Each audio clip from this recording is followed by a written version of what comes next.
शिक्षकों की बहाली का रास्ता आसान नहीं है। पहले मेरिट लिस्ट में एक कॉलम को लेकर विवाद हुआ, फिर नियोजन प्रक्रिया शुरू हुई तो 8000 से ज्यादा सीटें खाली रह गईं। इस बीच 400 नियोजन इकाइयों में गड़बड़ी की शिकायत मिली तो नियुक्ति प्रक्रिया ही रद्द कर दी गई। बहाली के इस तरीके को लेकर सियासत भी गरमाई हुई है। जेडीयू की सहयोगी बीजेपी भी हैरान है कि शिक्षकों के नियोजन को लेकर चल क्या रहा है, लेकिन जेडीयू अपना ढोल पीटने में लगी हुई है। शिक्षक भर्ती के रास्ते में कितने रोड़े हैं? काउंसलिंग में 8000 सीटें रह गई खाली, 400 नियोजन इकाइयों पर गिरी गाज। बिहार में शिक्षक बनना कोई खेल नहीं है। रास्ता इतना कठिन है कि आज परीक्षा दी तो बहाली कब मिलेगी इसकी समय सीमा तय नहीं रहती। बन गए तो बड़ी बात है।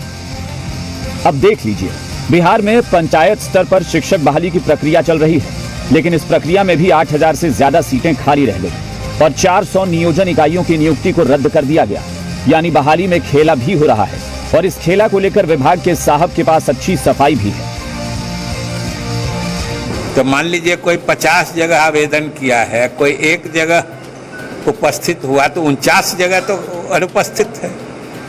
तो इसलिए ये नियोजन इकाई में जो रिक्तियां हैं, अगर उसमें खाली रह गई, ये गड़बड़ी करने की कोशिश की गई और हम लोगों ने इतना फूल प्रूफ और पक्का सिस्टम बनाया।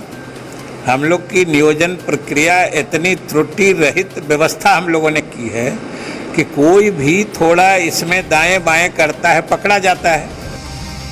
अब हो क्या रहा है इसे ध्यान से समझिए। नियोजन की प्रक्रिया के दौरान बड़ी संख्या में अभी भी शिक्षकों के पद खाली रह गए हैं। शिक्षा विभाग के आंकड़ों के मुताबिक 478 प्रखंडों के 4412 पंचायत नियोजन इकाइयों में 12 जुलाई को 20,803 शिक्षकों की बहाली के लिए काउंसलिंग के बाद 8,594 पद खाली रह गए। काउंसलिंग के बाद 12,209 शिक्षकों के पदों पर अभ्यर्थियों का चयन हुआ। इसके बाद बड़े पैमाने पर गड़बड़ी की शिकायत आई। शिक्षा विभाग ने राज्य के अलग अलग जिलों की 400 नियोजन इकाइयों में शिक्षकों की नियुक्ति प्रक्रिया रद्द कर दी। वहां की मेधा सूची भी रद्द कर दी गई। शिक्षक बहाली की इस प्रक्रिया को लेकर जेडीयू की सहयोगी भी सवाल उठा रही है। ये एक हास्य बन गया है शिक्षा और शिक्षक की बहाली। साल में 12 महीना शिक्षक की बहाली होती है और 12 महीना उसके जांच होते हैं और 12 महीना उसके पद खाली रहते हैं। निश्चित रूप से माननीय मंत्री शिक्षा से इस पर बात करेंगे कि एक ऐसा माहौल पैदा करें कि आपको जो शिक्षकों के पद खाली है उसकी नियुक्ति करें। हालांकि शिक्षक बहाली को लेकर जेडीयू अपना ढोल पीट रही है, अपना राग गा रही है, लेकिन विपक्ष सरकार की नीयत और नीति पर सवाल उठा रहा है।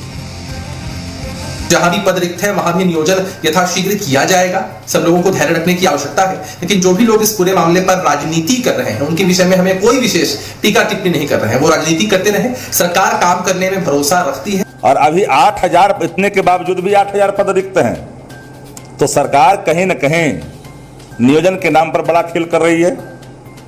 इनको हाईकोर्ट